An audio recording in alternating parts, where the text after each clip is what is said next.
Assalamualaikum warahmatullahi wabarakatuh. Perkenalkan, nama saya Nuraisa Ulia, NIM 2013-150019.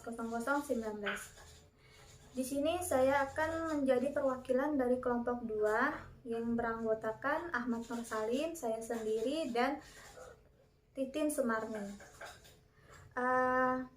Saya di sini akan mempresentasikan tentang PowerPoint kami, yaitu mata kuliah Sejarah Global 2. Presentasi yang akan saya bawakan yaitu pada bab 7 dan 8. Yang pertama yang berjudul Ingatan Kepunahan dan Tidak Ada Keadilan dalam Sejarah. Ingatan kepunahan. Karena tatanan sosial sapien bersifat khayali, manusia tidak bisa melestarikan informasi teramat penting untuk menjalankannya. Hanya dengan membuat salinan DNA untuk diwariskan kepada keturunan. Harus dilakukan upaya sadar untuk mempertahankan hukum adat istiadat, prosedur adat. Kalau tidak, tatanan sosial akan runtuh dengan cepat. Selama jutaan tahun, manusia menyimpan informasi di satu tempat saja, yaitu otak. Sayangnya, otak manusia bukanlah alat menyimpan yang baik untuk kumpulan data seukuran imprenium karena 3 alasan utama. 3 alasan utama, yaitu pertama, kapasitas terbatas, kedua, ketika manusia meninggal, dan yang terakhir, yang paling penting, otak manusia telah teradaptasi untuk menyimpan dan mengolah hanya jenis-jenis informasi tertentu. Pertama, tertanda kusin. Sistem pengolahan data yang diciptakan oleh orang-orang Sumer disebut tulisan. Tulisan adalah cara untuk menyimpan informasi melalui tanda-tanda material. Sistem tulisan Sumer melakukannya dengan memadukan 2 jenis tanda yang dicap tekan di atas lempeng-lempeng lempung. Seperti yang dilihat pada gambar di atas, gambar PT. Jadi, misalnya 29.086 takaran jelai 37 bulan kusim. Maksud kalimat itu yang paling mungkin adalah total 29.086 takaran jelai diterima selama 37 bulan.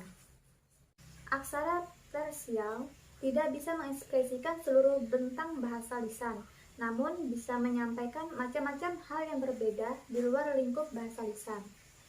Aksara tersial seperti aksara Sumer dan matematika tidak bisa digunakan untuk menulis syair, namun bisa mencatat hitung-hitungan pajak dengan sangat efektif.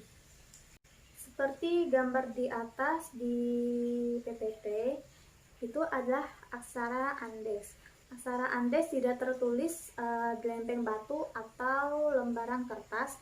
Aksara Andes justru ditulis dengan mengikat simpul-simpul di tali berwarna-warni yang disebut quipu. Setiap quipu terdiri atas banyak tali berwarna berbeda, terbuat dari wol atau katun. Pada setiap tali, beberapa simpul diikatkan di tempat-tempat berbeda. Satu quipu tunggal terdiri dari ratusan tali dan ribuan simpul. Dengan mengombinasikan bermacam-macam simpul pada tali-tali yang berbeda dengan berbagai warna, dimungkinkan untuk mencatat jumlah besar data matematis yang terkait, misalnya dengan mengumpulkan pajak dan kepemilikan properti. Kedua, keajaiban birokrasi. Seiring semakin banyaknya hal yang dituangkan dalam tulisan, dan terutama seiring semakin membesarnya arsip administrasi, muncullah masalah-masalah baru. Yang ketiga adalah bahasa angka. Aksara Persial ini tersusun atas 9 tanda, merepresentasi angka dari 0 sampai 9. Membingungkan, tanda-tanda ini dikenal sebagai angka Arab, sekalipun sebetulnya ditemukan pertama kali oleh orang Hindu.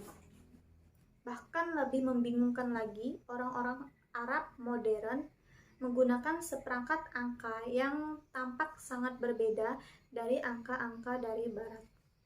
Beberapa tanda lain kemudian ditambahkan ke angka Arab, misalnya tanda yang melambangkan penambahan, pengurangan, dan perkalian. Dasar notasi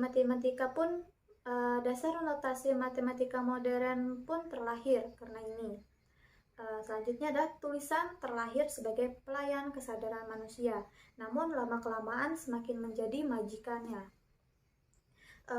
Komputer kita kesulitan memahami bagaimana Homo sapiens berbicara, merasa, dan bermimpi. Maka kita mengajari Homo sapiens berbicara, merasa, dan bermimpi dalam bahasa angka-angka yang bisa dipahami oleh komputer. Komputer kelak boleh jadi mengalahkan manusia di bidang-bidang yang membuat Homo sapiens menjadi penguasa dunia. Kecerdasan, komunikasi, dan informasi. Selanjutnya pada bab 8 yaitu tidak ada keadilan dalam sejarah. Pemahaman sejarah manusia dalam ribuan tahun setelah revolusi pertanian mengerucut ke satu pertanyaan.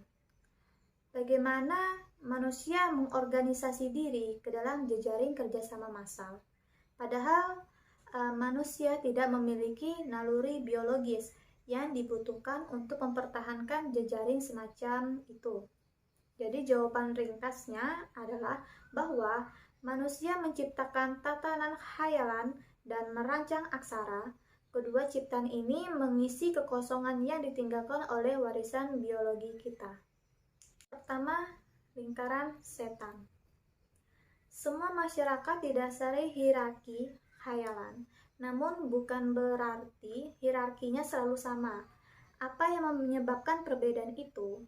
Mengapa masyarakat tradisional India mengklasifikasi orang menurut kasta, masyarakat Ottoman dengan agama, dan masyarakat Amerika menurut ras? 2. Kemurnian di Amerika. Lingkaran setan serupa melanggengkan hierarki rasial dalam Amerika modern. Dari abad ke-16 sampai ke-18, para penakluk dari Eropa mengimpor jutaan budak Afrika untuk bekerja di pertambangan dan perkebunan Amerika. Mereka memilih mengimpor budak dari Afrika, bukan Eropa atau Asia Timur. Yang ketiga, kaum Adam dan Hawa. Satu jenis hierarki senantiasa berada di posisi amat penting dalam semua masyarakat manusia yang diketahui. Hierarki jenis kelamin. Di mana-mana, orang-orang menggolongkan diri laki-laki dan perempuan, dan hampir di mana-mana laki-laki memiliki kedudukan yang lebih baik, paling tidak sejak revolusi pertanian. Yang keempat, jenis kelamin dan gender. Secara biologis, manusia terbagi menjadi jantan dan betina.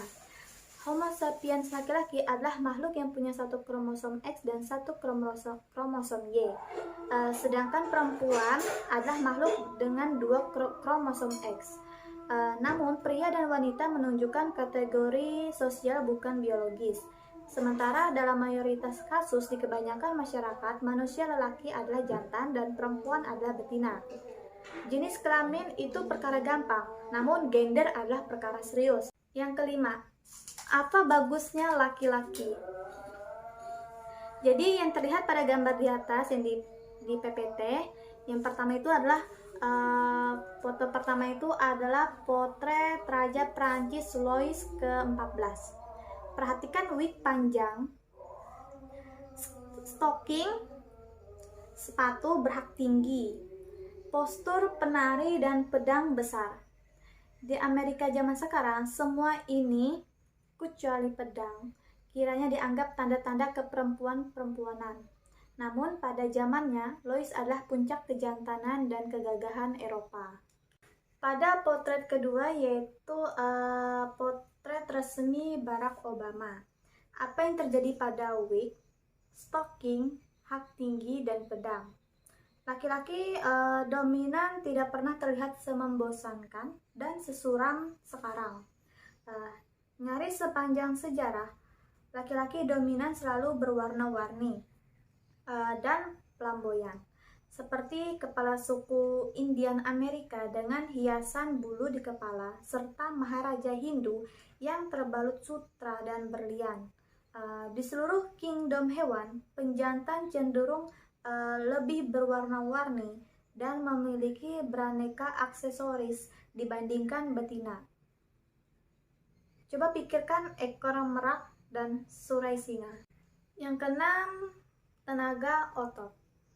Teori yang paling umum menunjuk pada fakta bahwa laki-laki lebih kuat daripada perempuan dan bahwa laki-laki telah menggunakan kekuatan fisik yang lebih besar untuk memaksa perempuan agar tunduk. Selanjutnya, ketujuh, sampah masyarakat.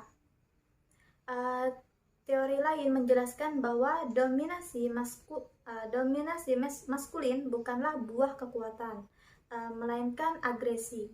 Yang kita tahu adalah bahwa dalam abad yang lalu, peran-peran gender telah mengalami revolusi yang dahsyat. Semakin banyak masyarakat masa kini memberi laki-laki dan perempuan status hukum, hak-hak politik, dan kesempatan ekonomi yang setara. Sekian dan terima kasih, itulah sedikit pemaparan materi dari kelompok kami, yaitu kelompok 2. Mohon maaf.